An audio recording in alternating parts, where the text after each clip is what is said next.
The World Economic Forum in Davos has always been a meeting place for the most powerful people on the planet: presidents, prime ministers, CEOs, central bankers, and global thinkers.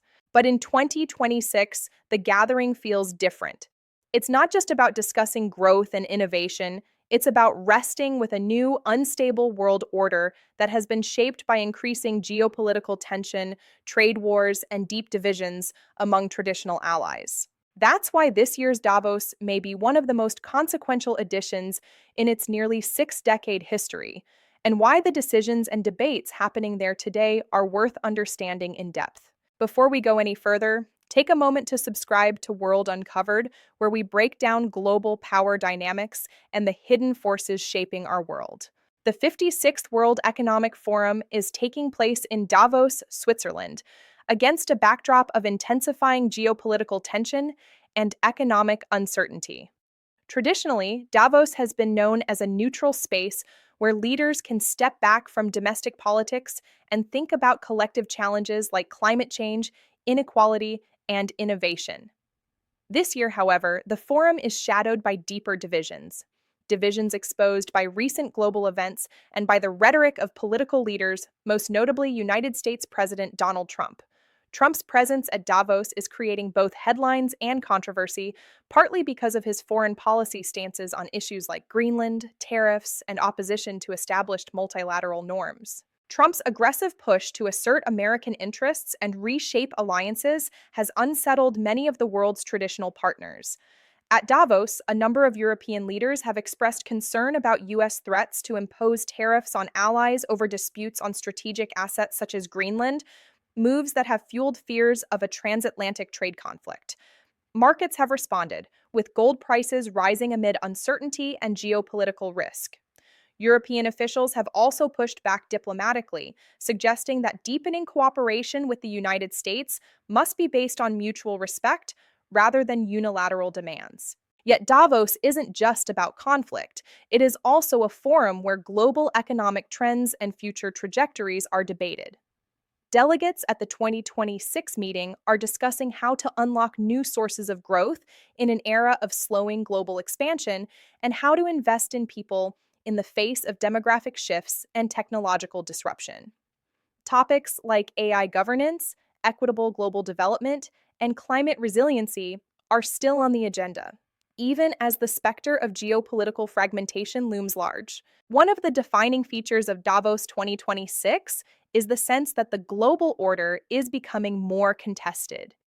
The phrase, the world minus one, has been used to describe an environment where cooperation is more fragile, multilateral institutions are under strain, and dominant powers are pursuing more assertive, sometimes unilateral, policies.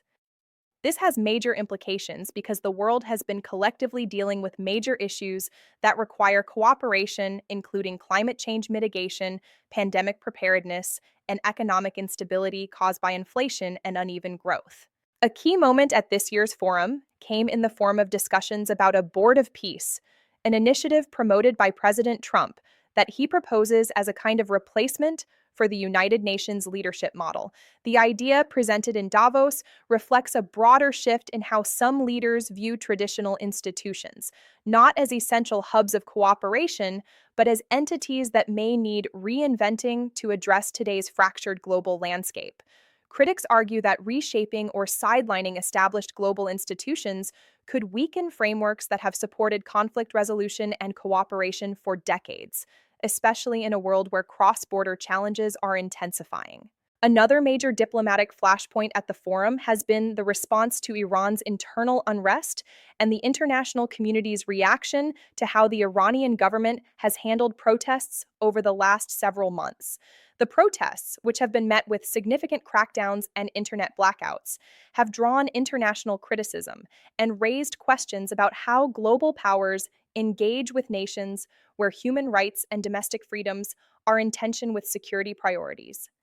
These conversations at Davos reflect broader concerns about stability, governance, and the values that underpin international cooperation. Davos is also serving as a backdrop for discussions about shifting alliances and the evolving role of the European Union, China, and other major players in the global order.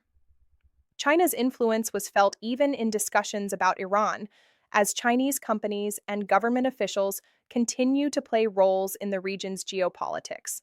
The EU has been pushing back against aggressive U.S. tariff threats, signaling that it intends to defend its economic interests even if diplomatic tensions rise. This kind of push and pull between major powers in Davos symbolizes a broader recalibration of global partnerships, one in which long-standing frameworks are being tested and new blocks may be emerging. Underlying all of this is the undeniable reality that the world economy is facing new stresses. From Japan's contracting economy to inflationary pressures and shifting trade partnerships, economic growth is no longer a given. Leaders at Davos have emphasized the need to find sustainable and inclusive models for growth, ones that can address inequality and adapt to technological shifts like AI and climate-focused investment.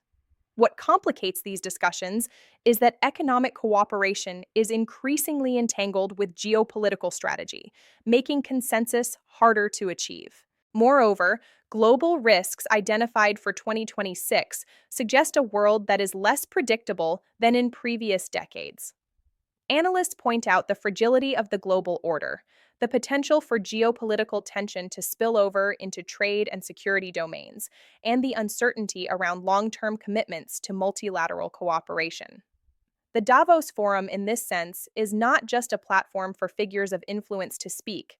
It is a stage where the future of how nations cooperate, compete, and respond to shared challenges is being actively negotiated. What makes Davos significant right now isn't just the presence of powerful leaders, it's the tone of the conversations.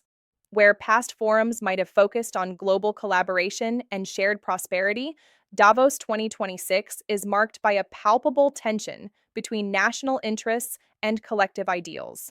This tension mirrors broader trends in the world where unilateral actions, economic nationalism, and shifting alliances shape not just international relations, but the everyday lives of people across continents. Understanding the 2026 World Economic Forum thus requires looking beyond the speeches, beyond the sound bites, and into the deeper forces reshaping the global order.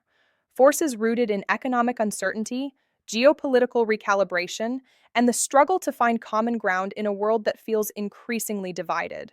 If you want calm, clear explanations of the forces shaping global power and the future of our world, subscribe to World Uncovered, because the biggest shifts often happen quietly long before they reach the headlines.